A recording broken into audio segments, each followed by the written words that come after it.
What if the couple who left the royal family for privacy are now entangled in an international security scandal? They thought they could control the narrative. They thought silence could buy them safety. But when you're under the microscope of one of the most powerful intelligence agencies in the world, no amount of silence, no carefully curated media campaign, no Hollywood deal can shield you from the truth that eventually claws its way to the surface. Before we continue, please hit the like button, subscribe to the channel, and turn on the notification bell for updates. Just past midnight, in a secure conference room hidden deep within a government facility, top officials from MI6 reviewed one of the most explosive sets of intelligence they'd ever encountered involving two globally recognized individuals, Prince Harry and Meghan Markle. The couple once hailed as modernizers of the royal institution were now being spoken about in hushed tones by analysts, cybersecurity operatives, and national security advisors.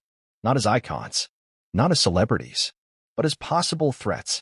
Encrypted messages, communication with people flagged on international watch lists, possible covert dealings across borders.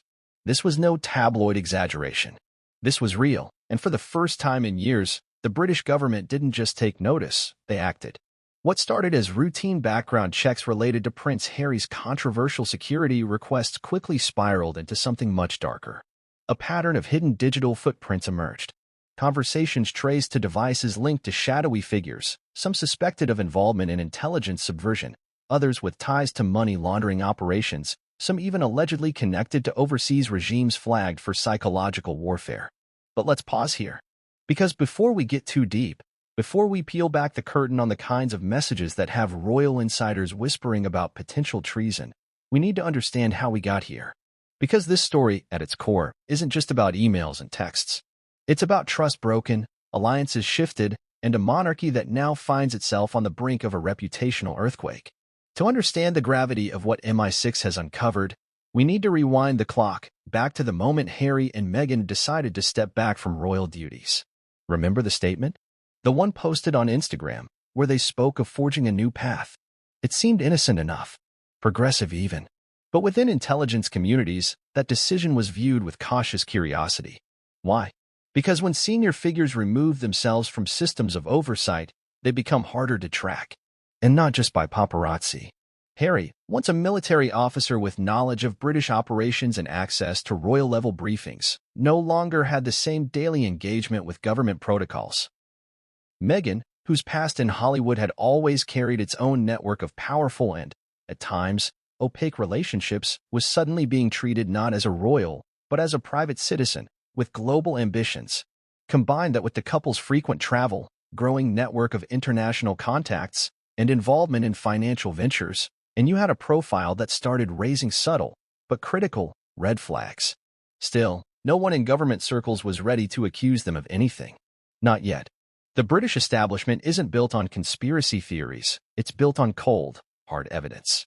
And that evidence, according to high-level insiders, started surfacing just after Harry initiated legal action against the UK Home Office over the removal of his police security detail. That legal move triggered protocols within multiple branches of government. As a former military officer and member of the royal household, any shift in his security access meant assessments needed to be reconducted, not just on Harry, but on the people closest to him. It was routine, until it wasn't. An MI6 cybersecurity unit tasked with reviewing potential threats stumbled upon something unusual. Metadata from an older tablet device connected to Harry's personal account revealed encrypted traffic. At first, it seemed harmless, just another attempt at privacy. But as forensic teams dug deeper, what they found stunned even seasoned intelligence professionals. Patterns in communication matched with known digital signatures from flagged entities.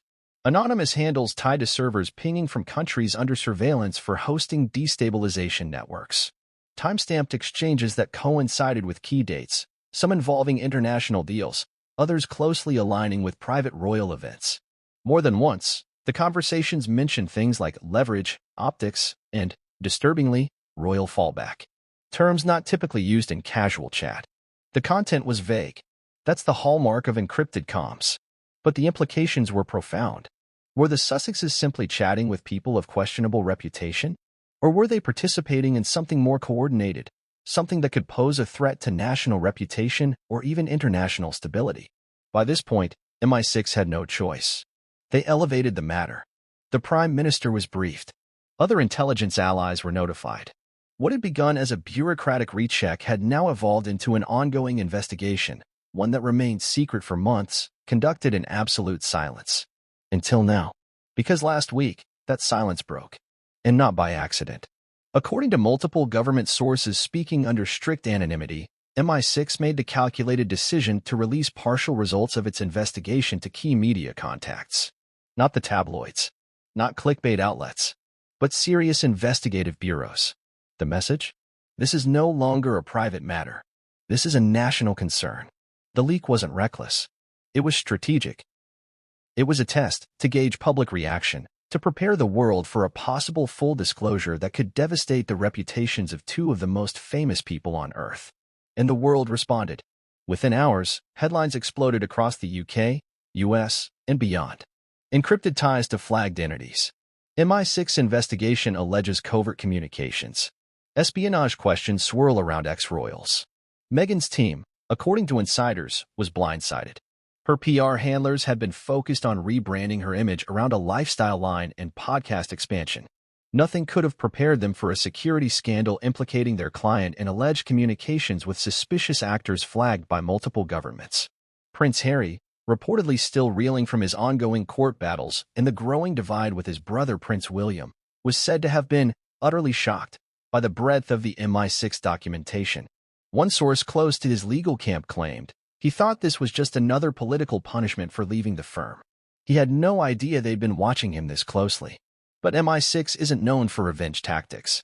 They don't act out of personal spite. They follow data. And the data told a story far more damning than anyone had anticipated. The people Harry and Meghan had been speaking to, according to leaks, weren't just controversial. They were dangerous. Some allegedly had long histories with covert networks. Others were said to be middle-tier facilitators, often used in the early stages of laundering influence across borders, particularly in digital and financial spaces. In the intelligence world, these aren't coincidences. They're warnings. And the fact that MI6 was willing to go public, even partially, meant one thing. The evidence had crossed a threshold. It was no longer just suspicious. It was actionable. Now the palace, the public, and even global leaders are left with a terrifying question. What exactly were Harry and Meghan doing behind the encrypted curtain? Were they being manipulated by powerful players? Or were they knowingly engaged in something far more sinister? The truth, like all things involving the royal family, is likely complex. But the release of this investigation marks the beginning of a reckoning the Sussexes may not be able to escape. Their carefully crafted image, the documentaries, the speeches, the charity work, may all unravel in the face of this intelligence storm. And if even half of what's been uncovered proves true, the phrase, "your end has come," may not just be tabloid melodrama. It could be the cold, clinical conclusion of a nation's highest intelligence agency pulling the final curtain on a royal chapter that started with hope and may end with scandal. Let that sit for a moment, because what you're about to hear next is worse. It didn't happen with a press conference. There were no podiums, no flashing lights, and no broadcasted speeches delivered to a nation waiting with bated breath. Instead, the most earth-shattering intelligence update to shake the British royal family in decades arrived via a tightly controlled digital file drop, delivered quietly, discreetly, but with a force that could be felt all the way from the MI6 Intelligence Center in Vauxhall across to the historic walls of Buckingham Palace. This wasn't just a routine security note. This was a classified intelligence alert. At approximately 4:37 p.m. on a rainy Monday afternoon, a senior intelligence officer walked into the secure royal liaison office, an often overlooked corner of the palace that very few even within the royal household are familiar with. The officer wasn't dressed in military attire or government uniform. In fact, she wore plain clothes, civilian style, exactly as the protocol dictated when handling sensitive briefings with non-military targets. She placed a sealed gray folder on the desk. Printed in discreet lettering across the top was the coded title, Operation Wexford. Inside that folder were the preliminary findings from a 9-month-long MI6 investigation that had, until that point, been kept under such strict secrecy that even most of the palace's top aides had no idea it existed. Now, the floodgates were opening. The document, according to a source with direct access, was roughly 46 pages long and categorized into 3 tiers: general concerns, concrete findings, and red flag communications. And at the heart of it all, Prince Harry and Meghan Markle. To understand the weight of what that folder contained, you have to understand what it meant for an organization like MI6 to initiate this kind of internal intelligence review at all. Contrary to conspiracy theories and cinematic portrayals, MI6 doesn't go around snooping on celebrities for sport. They don't care about drama unless that drama intersects with threats to national stability or international diplomacy. But in this case, it did. The investigation, later confirmed by a senior civil servant under parliamentary inquiry, began shortly after Prince Harry's legal battle with the Home Office went public. The former royal, now living in California, had filed a suit requesting the reinstatement of UK police protection whenever he and his family returned to the United Kingdom. This challenge raised eyebrows in intelligence circles for one specific reason: background security assessments. When anyone petitions the British government for state-sponsored security coverage, particularly someone with a former military background and royal ties, a risk reassessment is triggered. That means MI5, MI6, and relevant departments of the Ministry of Defense are given the task of reviewing all active threats and vulnerabilities. It's meant to protect both the individual in question and the broader interests of the country. When Harry filed that lawsuit, MI6 was authorized to conduct an updated threat profile, an action that inadvertently led them to uncover a series of deeply disturbing digital threats. Initially, the findings were minor: encrypted email usage, private VPNs, custom security software on mobile devices. All legal and all common among high-profile individuals with a target on their back. But one digital security expert inside the agency noticed a pattern: certain outgoing connections from an IP address traced back to Harry's Montecito home were regularly pinging a collection of nodes in Eastern Europe, the Middle East, and Southeast Asia. That raised a question. Why would the former prince and his wife need to maintain such obscure, heavily encrypted lines of communication? MI6 operatives dug deeper. What they found was a log of recurring traffic from the couple's personal digital network to servers historically linked to flagged individuals under ongoing intelligence observation. These weren't everyday influencers or journalists. These were persons of interest. Individuals involved in the kind of shadow operations that blur the lines between legal advocacy, foreign interference, and psychological operations aimed at Western nations. Some had ties to online disinformation campaigns. Others were suspected of helping fund subversive movements under the guise of NGO work. And at least 3 of the identified contacts had previously been flagged by the NSA, GCHQ, and Interpol for maintaining encrypted correspondence with operatives now imprisoned or disappeared. The MI6 file documented this in painstaking detail: dates, times, message packet sizes, and routing paths. But it wasn't just technical. There were summaries of message context derived from leaked intercepts and digital decryption attempts. One particularly alarming transcript highlighted a message exchange believed to have occurred in early 2022, where a contact referred to as Nomad Wife was instructed to leverage cultural disruption assets before year-end. Intelligence officers believe this was a codename for Meghan, who was at that time ramping up public speaking engagements and media partnerships focused on themes of racial justice and institutional critique. Another message appeared to connect financial back channels with shell companies in countries with historically poor transparency laws. One entity, flagged in the file under a codename later matched to a real-world registration in Cyprus, was allegedly offering asset conversion incentives in exchange for strategic public positioning in Western influence narratives. In simpler terms, they were suspected of paying individuals with a public voice to subtly promote ideological angles that weakened traditional Western institutions, including the monarchy. That alone might have been enough to justify deeper surveillance. But what really tipped the scales for MI6 was the volume and consistency of the communications. These weren't one-off accidental exchanges. They were regular, structured, scheduled. The report stated plainly, patterns in outgoing data transmission suggest ongoing liaison, not incidental overlap. And that's when the royal family was formally briefed. The reaction inside the palace, according to well-placed sources, was a mixture of disbelief and dread. For years, they had watched Harry and Meghan's departure play out as a media spectacle, a soap opera of hurt feelings and interviews. But this was something else entirely. The Queen, in her final months, was reportedly only given a high-level summary. Palace aides feared the details might be too emotionally devastating. Prince Charles, now king, took the matter seriously but ordered absolute silence pending legal reviews. Prince William, however, was reportedly furious. One former staffer described his response as palpably shaken, like someone watching their own house catch fire from across the street and being told not to move.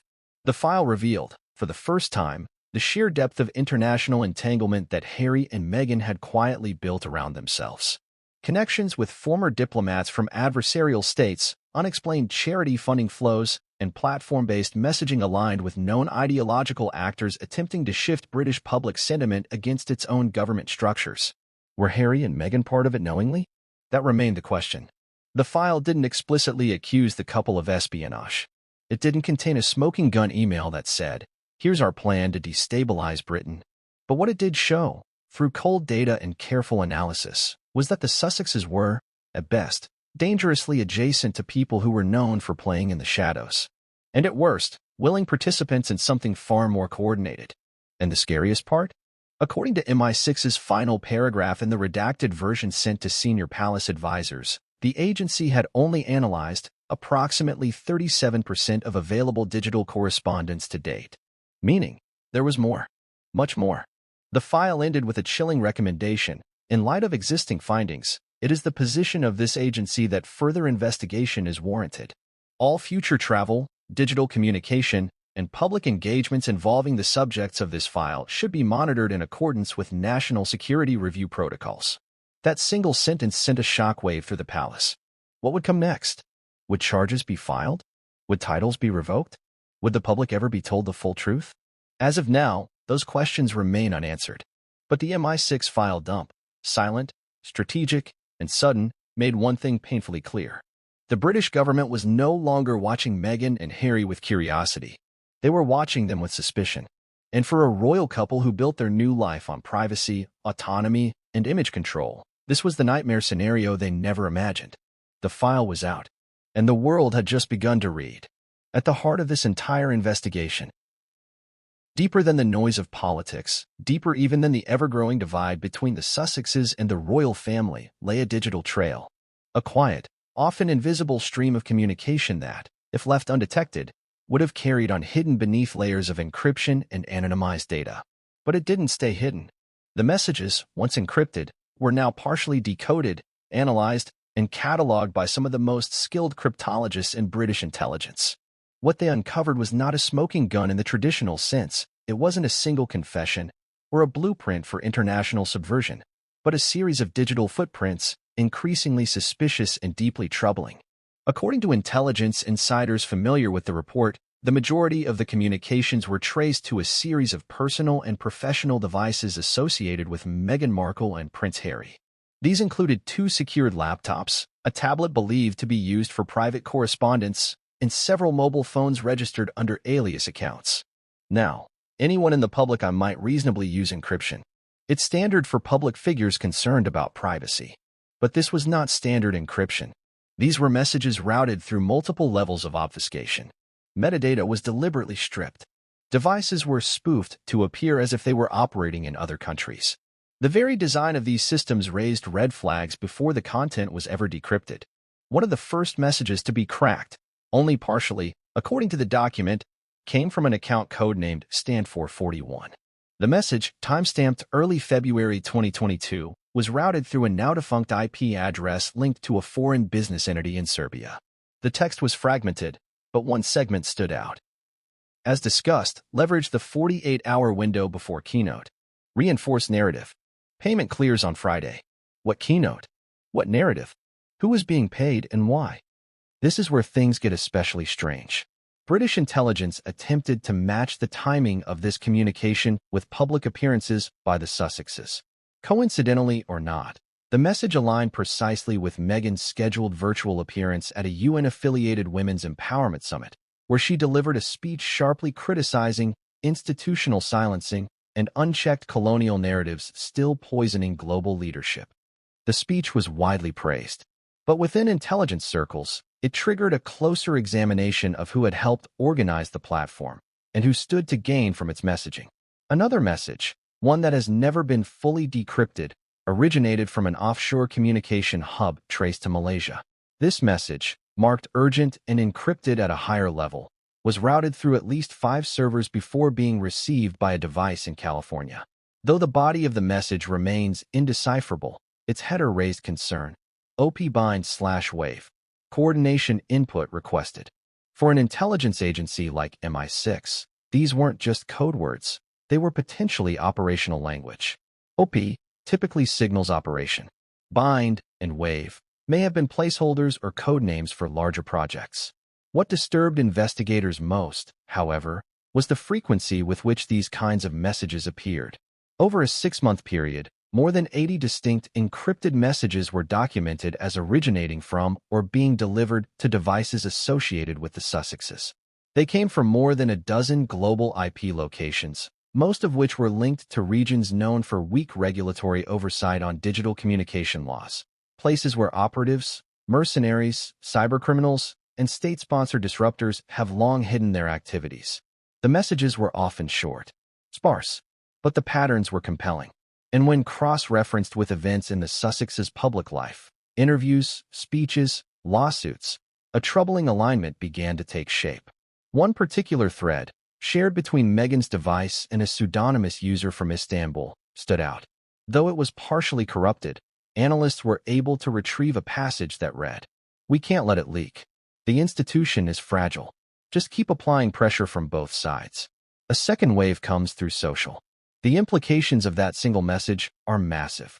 What did they mean by "the institution is fragile"? Was that a reference to the monarchy? And what did second wave refer to? Was it a digital campaign? A media cycle? An orchestrated PR maneuver? MI6's conclusion was that the phrase likely pointed to a coordinated strategy to influence public opinion through both mainstream and social media, a tactic well documented among state-sponsored influence campaigns. One disturbing trend that emerged from the decrypted materials was the use of psychological warfare terminology. Phrases such as narrative conditioning, emotional destabilization, and icon disillusionment appeared multiple times across multiple senders. This was not the language of concerned citizens or activist consultants. This was the lexicon of influence architects, the kind of professionals hired by nation-states and black market interests to manipulate audiences, subtly erode trust in institutions, and create ideological fractures in stable societies. Were Meghan and Harry orchestrating this? Were they simply pawns? Or were they leveraging these contacts to fight back against a system they believed had wronged them? Whatever the case, the digital record painted a troubling picture of deep involvement, if not outright collusion. Another decrypted message, sent during the early stages of the Queen's health decline, came from a device located in Qatar. It referenced what intelligence officers believed to be preparations for a controversial public statement by Meghan. The message read, "If she passes soon, capitalize quickly. The vacuum will be emotional. Frame it as generational shift, but expose the rot. Release peace within 72 hours. While it is still unconfirmed whether she referred to Queen Elizabeth, the timing again matched public events. Meghan gave a now infamous interview just days after the Queen's death, where subtle critiques of the royal family were wrapped in otherwise sympathetic language. These digital conversations raise questions not only about ethics, but about security. If individuals are actively planning media manipulation timed around the death of a sovereign, potentially using intelligence-grade coordination, what line has been crossed? According to intelligence sources, the number of encrypted messages traced to suspicious contacts was far higher than anything previously seen from a member of the royal household. By comparison, even Prince Andrew, who faced a massive global scandal, had only a fraction of encrypted communications over the same time span, and most of those were between legal teams and journalists. What separated the Sussexes was the secrecy, the sophistication, the patterns. It's important to understand what MI6 didn't find. They didn't find outright espionage orders. No money laundering trails that directly named Harry or Meghan. No plans to sell secrets or funnel information to foreign enemies. But they did find layers of digital activity that suggested knowledge of how to avoid detection. They found names of operatives used in similar influence campaigns in Eastern Europe, Asia, and Africa. They found language that tracked with known information disruption templates used by hostile regimes. And, most importantly, they found intent. Because while the full content of the messages remains hidden behind algorithms and corrupted files, intent can be read in the repetition of behavior. Why would a royal couple, supposedly dedicated to humanitarianism, need such elaborate methods of encrypted messaging? Why reach out to or accept incoming contact from people on national and international watch lists? Why repeatedly communicate with facilitators who are known for their involvement in foreign interference campaigns? And why, when confronted with legal challenges in the UK, escalate their media presence at precisely the same moments flagged communications were occurring? To say the messages are suspicious would be a gross understatement. For MI6 to leak parts of their findings, even to a limited circle, means their internal thresholds for concern had been obliterated. There are three likely possibilities here. First, Meghan and Harry were simply reckless, unaware of who they were speaking to, and unknowingly entangled in something much larger than themselves. Second, they were willing to leverage anyone and anything to maintain their public position, viewing their royal ties not as sacred history, but as a tool for influence, bending connections to amplify their new global brand. And third, the most devastating possibility of all, they knew exactly what they were doing. They knew who was reaching out. They knew what those phrases meant. And they used the power of their names, their tragedy, and their media clout as a Trojan horse to stir emotional chaos, one encrypted message at a time. Whether that's provable in court remains to be seen. But in the halls of intelligence, in rooms without cameras, where national security isn't a story but a mandate, the judgment may already be passed. And the messages? They're just the beginning. The British monarchy is an institution built on ritual, silence, and precision. For centuries, it has navigated political storms, public scrutiny, and even war, not through loud rebuttals or brash tactics, but by mastering the art of controlled reaction. But when the MI6 findings about Prince Harry and Meghan Markle quietly reached the palace corridors, that control was tested in a way it hadn't been in decades. Behind the gilded gates of Buckingham Palace, the atmosphere shifted. Not overnight, not with alarms ringing in the air, but with a quiet intensity.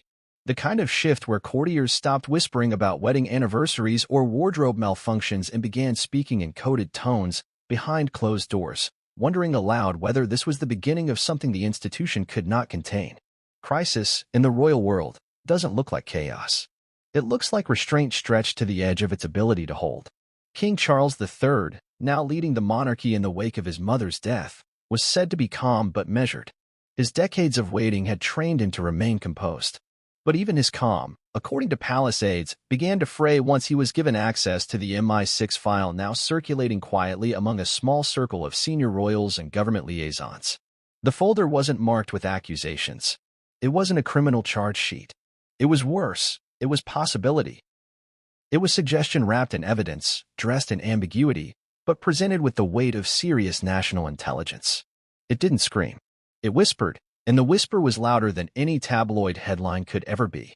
Within hours of reading it, Charles reportedly called a private meeting with his most trusted advisors. Not to prepare a public statement, there was no plan to address this publicly yet, but to ask a more personal question. Is this really who he's become? The he, of course, referred to his youngest son. For Charles, this was more than political. This was paternal. The same man who had walked Meghan down the aisle when her own father couldn't. The same man who had stood awkwardly proud during Harry's military tours, who had tried, however imperfectly, to maintain a bond through scandal, separation, and grief. Now, that bond felt like a liability. And worse, like a threat. Inside Clarence's house, the gravity of the situation couldn't be overstated. The monarchy wasn't just under public pressure, it was under internal fracture. And fracture within the monarchy is like a crack in stained glass. Almost invisible until light hits it the wrong way, then suddenly obvious, jagged, and dangerously close to breaking everything. Reports from palace insiders described the Queen consort, Camilla, as visibly disturbed after learning of the communications discovered by MI6. While she had never been a vocal participant in the Harry-Meghan saga, this new development brought a level of seriousness no one in the family could ignore. Princess Anne, known for her stoic nature and unflinching loyalty to duty, reportedly had only one response upon reading the initial summary. If this is even half true, we have a responsibility to act. But it was Prince William's reaction that captured the essence of a monarchy in crisis. For years, William had maintained what many insiders called a strained diplomacy with his brother. Their bond, once unbreakable during the heartbreak of Diana's death, had eroded under the weight of media spectacles, interviews, and blame. William had tried to remain silent, even when provoked. But this was no longer a family dispute. This was national security. According to one senior royal aide, William's voice broke with disbelief when he was briefed. "This isn't just embarrassing," he reportedly said. "It's dangerous."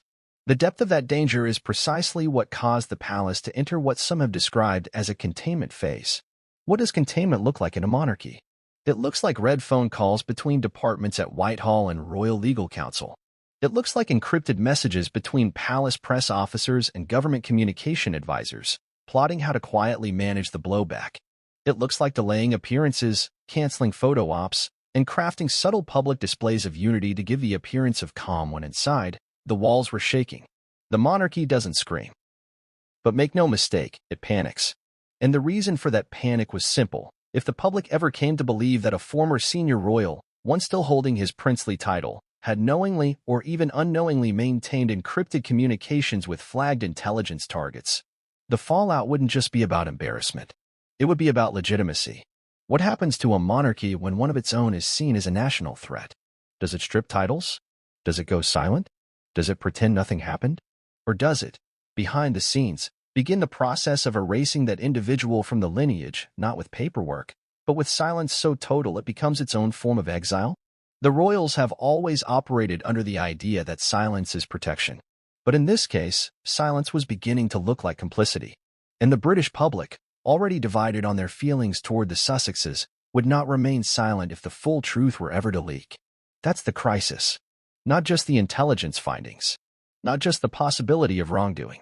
But the looming question of whether the royal family could navigate yet another scandal, and this time, one with global security implications, without crumbling from the inside. Even palace staff began to feel the tension. Assistants were quietly told not to speak to media. Security around internal documents was heightened. Access to certain royals was tightened. Journalists with long-standing connections to the palace found doors that were once open suddenly closed. The crown was closing ranks. But not because it wanted to. Because it had to. For centuries, the British monarchy has survived by evolving in crisis. It evolved through abdications, wars, divorces, and tragedies. But this crisis was different. It was modern, digital, murky. It came not from cannon fire or revolting crowds, but from encrypted emails, flagged metadata, and whispers across intelligence channels. And that made it harder to confront. Because how do you fight a threat that you can't fully see? How do you protect an institution from betrayal that might have happened through smartphones and satellite calls, not backdoor meetings or intercepted letters? And more importantly, how do you survive it when the threat doesn't come from outside, but from blood? This is what the royal family now faces. Not just a crisis of politics, but of identity. What does it mean when a family built on tradition, loyalty, and service is forced to consider whether its own member might have jeopardized national security?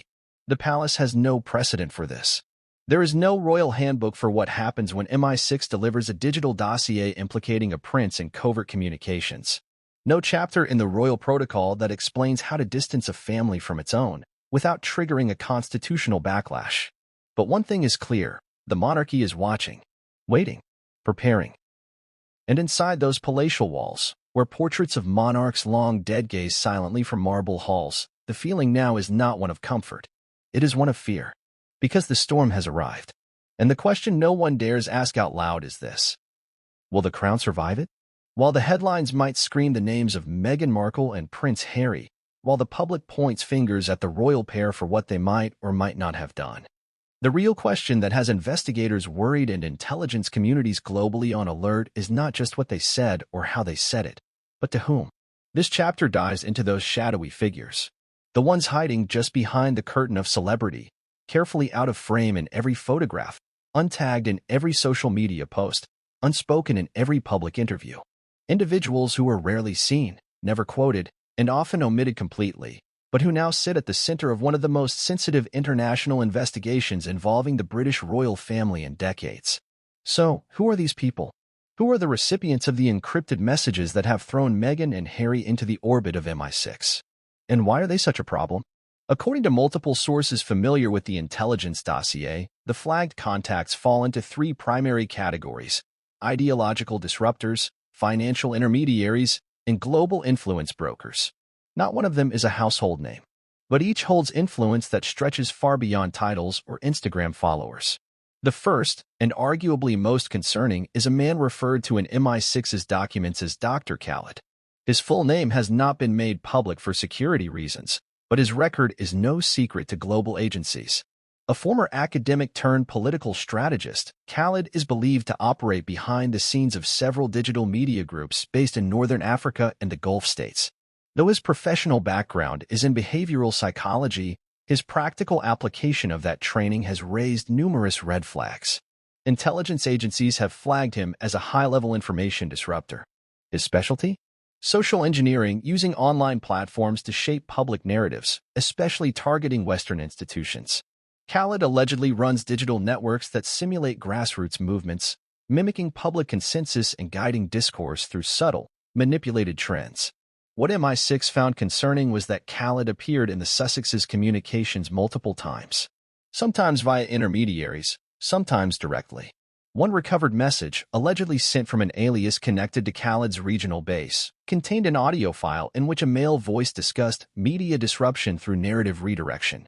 MEGHAN reportedly received the file on her secured tablet 2 days before a podcast recording where she would go on to use nearly identical language to describe her experience as a woman of color navigating royal life. Coincidence? Maybe. But when patterns repeat, coincidences start looking like strategies. The second individual highlighted in the file goes by the name Anastasia M., though investigators believe this is a pseudonym. Based out of Eastern Europe, Anastasia is reportedly a former high-end financial consultant who now facilitates off-grid transactions for wealthy clients looking to bypass traditional systems. She's been linked, albeit loosely, to multiple shell corporations registered in Cyprus, Seychelles, and Belize. Her role in the investigation? Wire traffic analysis shows that one of Meghan and Harry's business ventures, an LLC that operates their branded media content, had communications routed through an IP address linked to a digital wallet in Montenegro. This wallet, according to banking analysts, shows transaction overlaps with accounts previously investigated for laundering funds from dark money political donors. The scale of the money isn't massive, nothing that would scream criminal at a glance. But it's the pattern, the consistency, the deliberate avoidance of standard payment systems, and above all, the communication threats. One decrypted message from Anastasia's account reads, "Advise retaining asset split under noise ceiling. Exposure window is 48 hours max post-campaign." This kind of language isn't used in celebrity negotiations. It's financial code used in structuring untraceable deals. And the fact that such a message made its way to a Royal Link business raised serious alarms at MI6. Then there's the third and most mysterious figure, an individual identified only as the architect. Not a name, not a location, not even a face. Just a consistent digital fingerprint that has shown up in several geopolitical investigations over the past 10 years. This person, or group, is believed to operate as a central node in a network of influence brokers. Their goal? To quietly redirect power structures through reputation manipulation, psychological warfare. According to leaked summaries from the MI6 file, the architect's fingerprint appeared in at least 5 data transmissions tied to the Sussexes. Each time, the message came masked behind VPNs in Southeast Asia and Western Africa. But forensic cyber analysis showed that the encryption and delivery methods matched those previously used in attempted digital intrusions on British parliamentary email servers. The content of the messages remains encrypted, but the mere fact of their origin, and their repeated, targeted delivery, was enough for MI6 to categorize this contact as high risk. Investigators also flagged other names. A former Turkish diplomat with a history of ties to authoritarian statecraft. A South American media consultant suspected of creating deepfake content for political campaigns. A Canadian data analyst accused of harvesting emotional response data for use in AI-generated propaganda. Each of these names paints a picture, not of a single grand conspiracy, but of a slow-building network. A network that traffics in information, ideology, and influence. And somehow, whether knowingly or not, Meghan Markle and Prince Harry ended up connected to it. But it's not just the names. It's the timing. Take, for example, the stretch between February and June 2022. During this period, Meghan and Harry appeared in 3 high-profile interviews, published 2 op-eds, and launched an audio series. In the same stretch, MI6 traced a spike in encrypted messages between their California estate and a cluster of flagged IP addresses, some linked to Khaled, others to Anastasia. and still more to unidentified users believed to be part of the architect's network. Each spike coincided with a public narrative push, whether about racism in the monarchy, mental health, or royal financial secrecy. Now, there's nothing illegal about timing a media push. But when that push appears to align with incoming strategies from flagged global actors, the story changes. Because now the question isn't just whether Meghan and Harry were expressing their truth. It's whether someone else was shaping that truth for strategic gain. Another curious name surfaced in the analysis, Aram, a Middle Eastern cybersecurity entrepreneur with a controversial past. Aram is known for building anonymizing technology for activists, but also reportedly sold that same technology to surveillance-heavy regimes. He occupies a strange moral gray zone, seen by some as a digital Robin Hood, by others as an opportunist with no allegiance to ethics. MI6 believes one of the custom VPNs used to cloak Meghan's communications was built using Aram's platform. Whether he knew who his client was remains unclear. But Aram's involvement adds yet another shadow to the digital fog surrounding this investigation. Collectively, these individuals represent the kind of global, loosely interconnected web that's nearly impossible to regulate. They're not part of one group. They don't answer to one power. They operate on the fringes, often shielded by layers of anonymity, shell companies, and proxy servers. But what makes this different, what makes this dangerous, is their proximity to the inner circle of a former royal household. Until recently, the monarchy had managed to keep itself above these types of controversies. Yes, it's been touched by scandal before, but never like this. Because while scandal is survivable, suspicion of subversion is not.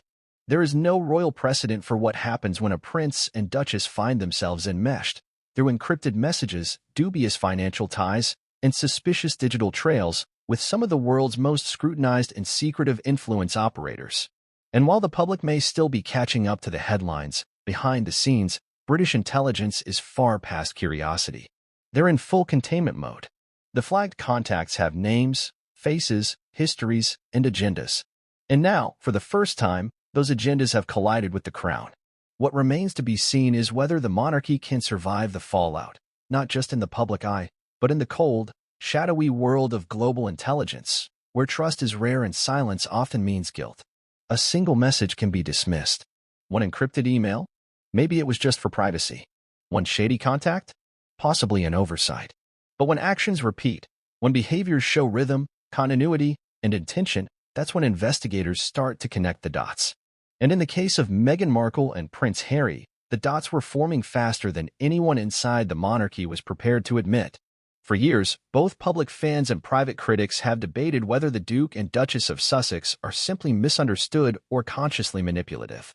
That question takes on a new urgency when viewed through the lens of a long-term intelligence review. Because when national security professionals begin mapping digital behavior, what they look for isn't always overt criminality. They look for patterns. They look for signals beneath the noise. And what MI6 found was a consistency in timing, a strategic use of platforms, and a repeated proximity to individuals and events that appear, at the very least, deeply suspicious and, at worst, intentional. It started long before the public ever knew there was an investigation. The first red flag emerged not in the form of a message, but in the aftermath of the couple's widely covered interview with Oprah Winfrey in 2021. That moment, described by many as a cultural earthquake, shifted global perception of the British monarchy almost overnight. Terms like racism, silencing, and mental health neglect were injected into the royal narrative with precision, as if the couple had planned every syllable to detonate on impact. Of course, interviews are scripted to some extent. No one's denying that. But what MI6 noticed wasn't just what was said, but how the surrounding environment shifted. Just days after the interview aired, there was a measurable spike in online sentiment analysis indicating mass disapproval of the monarchy across multiple demographics. This alone wouldn't be surprising. After all, it was an emotional interview. But something was off. Bots, misinformation pages, anonymous influencer accounts. These all began amplifying the interview's key phrases at an unnatural rate. Within 72 hours, several phrases from the Sussex's interview appeared in coordinated posts across social media platforms, translated into different languages, and promoted by accounts tied to questionable media networks abroad. The speed and symmetry of the amplification did not match organic viral behavior. That was the first sign. A narrative, however emotional or truthful, was being manipulated in real time by players with an interest in destabilizing the monarchy's global image. But this wasn't proof. It was just a signal. Still, the timing couldn't be ignored. And so began what MI6 would later call its narrative pressure monitoring phase, a slow, quiet gathering of data to determine whether these communications were accidental or part of a repeating formula. Then came the lawsuits. Harry's legal battles with the Home Office, the Mail on Sunday, and other media entities were more than just grievances. According to intelligence reports, these legal pursuits were routinely followed by large-scale digital shifts, sudden boosts in public sympathy, sponsored posts framing Harry and Meghan as victims, and renewed attacks on the monarchy's credibility from shadowed corners of the internet. This pattern became impossible to overlook when correlated with private digital traffic. Each time a legal step was made public, MI6 traced a corresponding uptick in encrypted messages sent to and from Meghan and Harry's devices. The metadata patterns were consistent. Same delivery methods, same server routing locations, same aliases. One unnamed analyst summarized it bluntly. If it was a one-off, you let it go. If it happens 3 times, you monitor it. But when it repeats 6, 7, 8 times in direct correlation with legal and media cycles, you begin to question intent. That's when the behavioral pattern emerged. It wasn't just about what they said or who they contacted. It was when they did it, how they did it, and how those actions echoed through the media environment afterward. The Sussexes would often announce a media event, an interview, a podcast, or a public speech. At the same time, an ongoing narrative against the monarchy was regaining traction in digital circles. More curiously, internal documents show they regularly filed trademarks, brand extensions, or legal claims within 48-hour windows of public controversy. These are not the behaviors of individuals swept away by chance. These are coordinated timelines, strategic decisions, calculated provocations designed to keep them centered in a controversy cycle. Beneficial to their media relevance, but toxic for institutional stability. Consider this. In late 2022, Meghan released the first episodes of her podcast, Archetypes. In the week leading up to the release, Meghan gave multiple interviews discussing her experiences with racism, exile, and emotional trauma.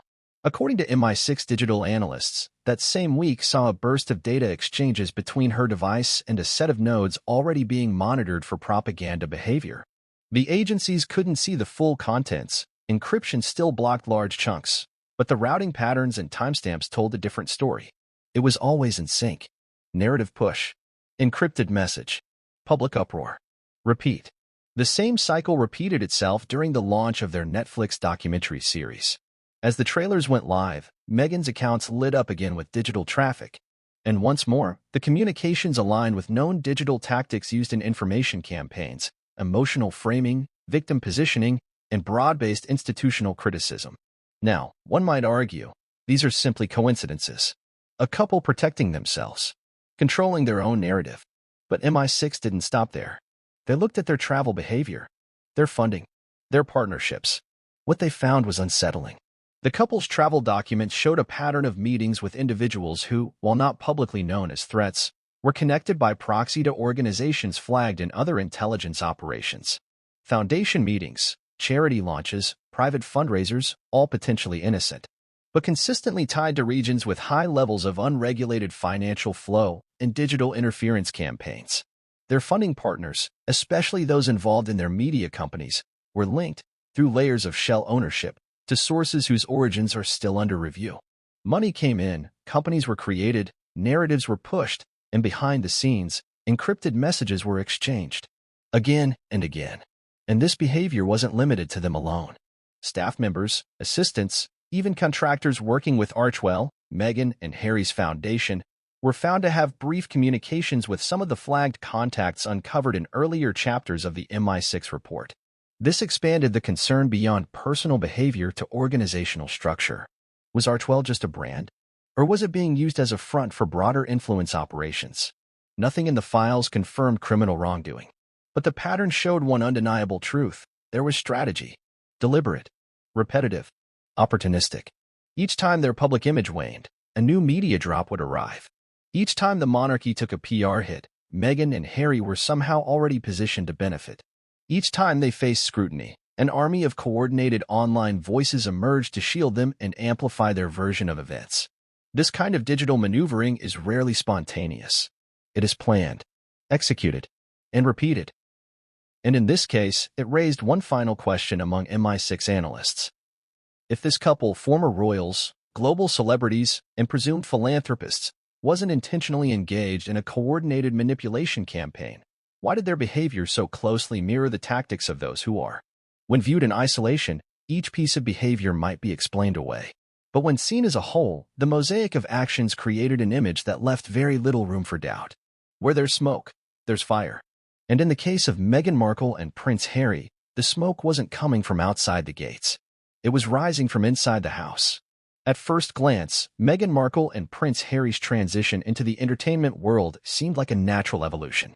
After stepping away from the royal family, they leaned into the very thing they had once tried to avoid, media exposure. But not the chaotic tabloid circus of Fleet Street. No, this time, it was polished, curated, strategic. A docuseries here, a high-profile interview there, podcast launches, Netflix deals, book tours. They weren't being covered by the media, they were creating their own. But behind this polished public image lay something far more complex.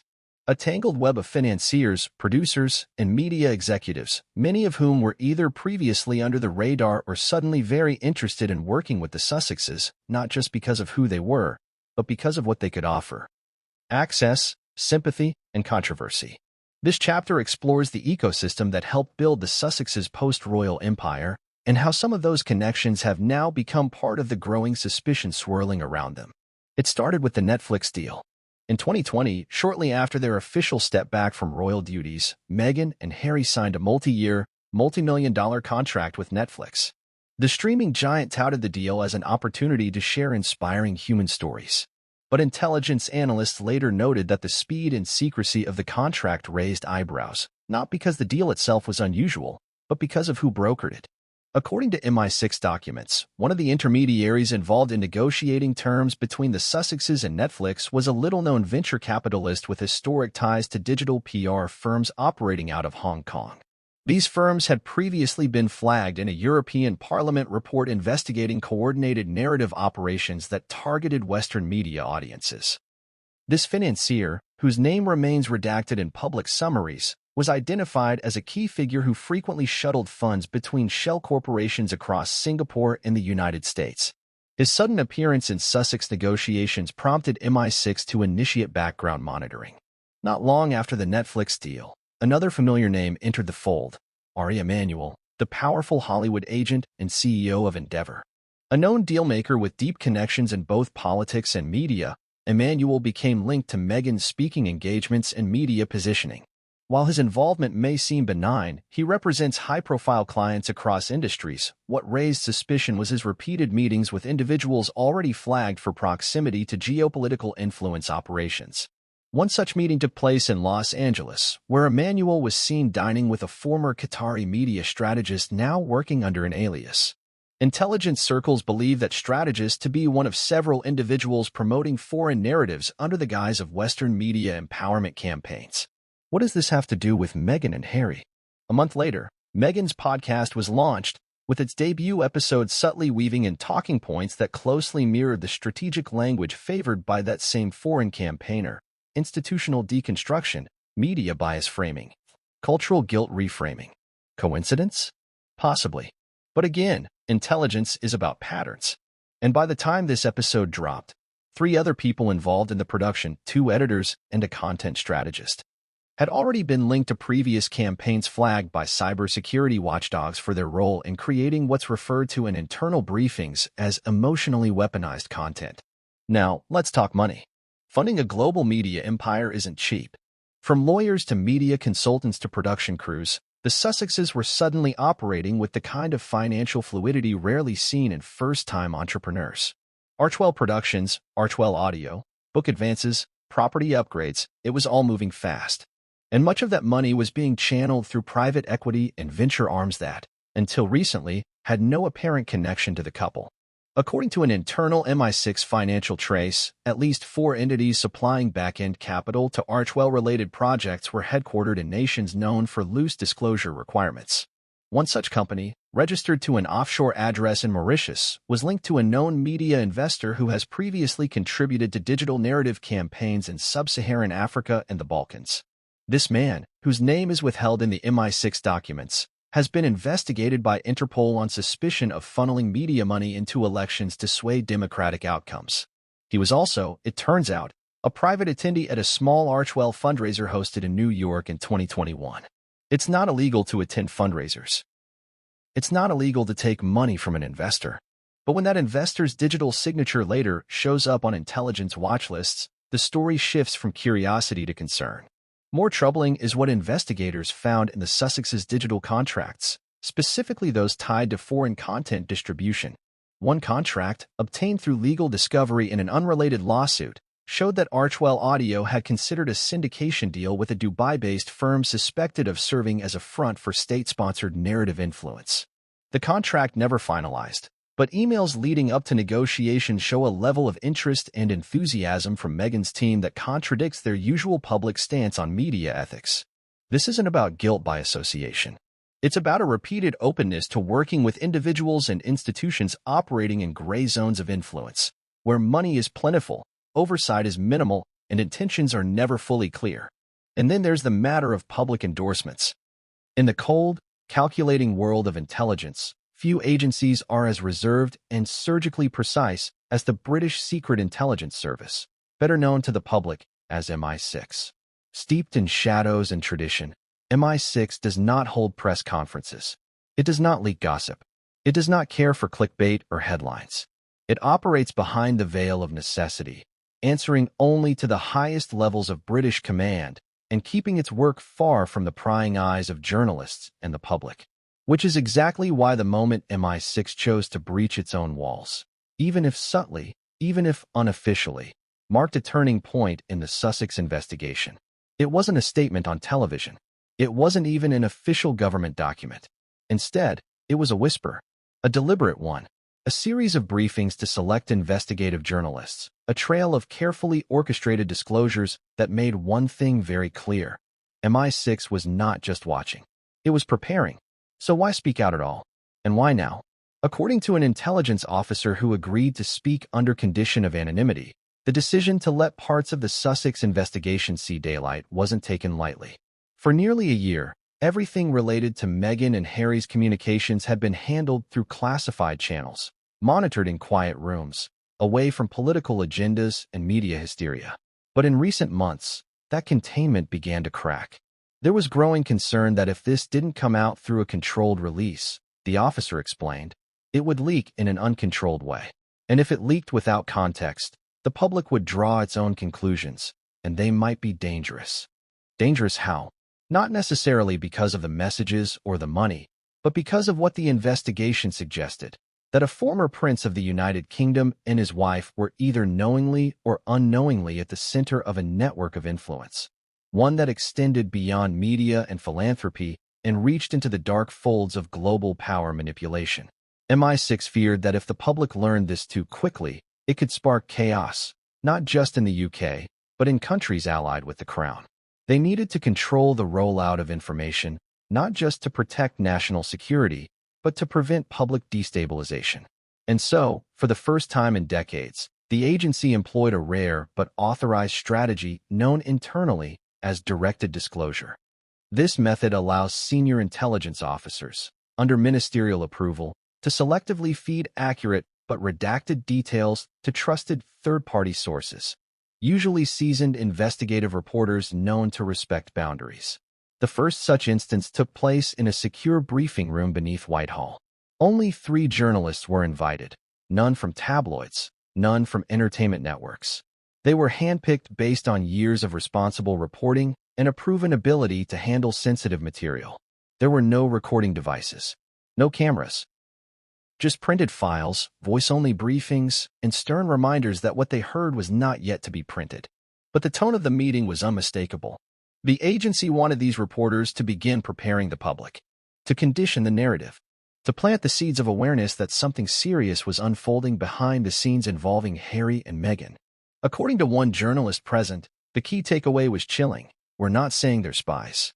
We're saying they're dangerously close to people who are. The gravity of that sentence can't be overstated. Because for an agency like MI6, where every word is measured, where every disclosure is planned months in advance, that kind of statement signals deep and active concern. The agency had been building a profile, not just of the Sussexes, but of the world they now inhabited. It wasn't about palace drama anymore.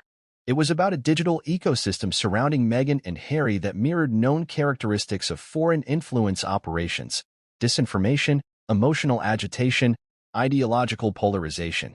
And worse, there was evidence of feedback loops. These loops occurred when Meghan and Harry pushed a narrative publicly, often in interviews or through their media channels, and that narrative was immediately picked up, amplified, and manipulated by foreign digital networks to destabilize public trust in British institutions. One MI6 analyst referred to it as weaponized empathy, a process by which emotional stories, true or not, were used to erode public faith in monarchy, government, and national history. And the Sussexes were central to it. Whether they intended to be or not, they had become emotional accelerants in a narrative war stretching far beyond their personal grievances. Which brings us to the next revelation. MI6 wasn't alone. Behind the scenes, intelligence agencies in Canada, Australia, and even the United States had begun noticing similar patterns, bursts of coordinated digital activity surrounding Meghan and Harry, always during key public moments, always pushing ideological narratives that aligned with known foreign influence campaigns. The FBI had already flagged certain digital assets tied to Archwell for review.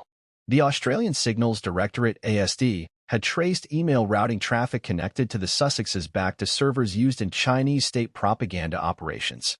And Canada's Intelligence Service, SIS, had reported anomalous metadata behavior during the couple's temporary residency in Vancouver Island. This wasn't MI6 overreaching. This was a pattern seen by allies, shared through the Five Eyes Alliance, and taken seriously at the highest levels. It's important to note what MI6 did not do. They did not accuse Harry and Meghan of treason. They did not claim definitive knowledge of criminal intent. They did not declare them foreign agents. What they did do was raise the alarm that the couple's choices, particularly regarding who they communicated with, how they funded their projects, and when they launched media campaigns, were consistent with methodologies used in psychological operations aimed at undermining Western institutions. They flagged behavior, not guilt. But in the intelligence world, behavior is often the earliest indicator of something more. And once behavior turns into repetition, repetition into networks, and networks into funding, that's when MI6 starts talking. But their words, as always, were careful, tactful, wrapped in qualifications. Because the real message wasn't just for the public. It was for the Sussexes. MI6 wanted them to know they were being watched. Not in the tabloid sense of being photographed at a grocery store, but in the national security sense. Watched, tracked, profiled, and reported on. They wanted to create pressure. Why? Because intelligence agencies don't act unless necessary. They prefer subtle nudges over direct confrontation. If Meghan and Harry were indeed being manipulated, being used, then the agency hoped public pressure might force them to reconsider their associations. And if they weren't, then the warnings would at least serve as groundwork for eventual action. This leads to the final and most shocking point of the briefing. MI6 had created what they called a containment contingency. This wasn't a legal plan. It wasn't an arrest warrant. It was a soft power strategy designed to quietly isolate the Sussexes from critical institutional access. It included a re-evaluation of Harry's security privileges while in the UK, recommendations to revoke diplomatic courtesies previously granted, warnings issued to government departments to avoid unmonitored briefings in the presence of the couple or their staff, and coordination with allied governments to limit information sharing involving royal or Commonwealth-sensitive matters when the Sussexes were involved. In essence, it was a slow-motion firewall, a perimeter of silence, not to punish, but to protect, to shield the monarchy, to protect national secrets, to prevent a prince and his wife, however unintentionally, from becoming Trojan horses in a global information war. And as these directives quietly rolled out, MI6 sent its final message, not in words, but in actions.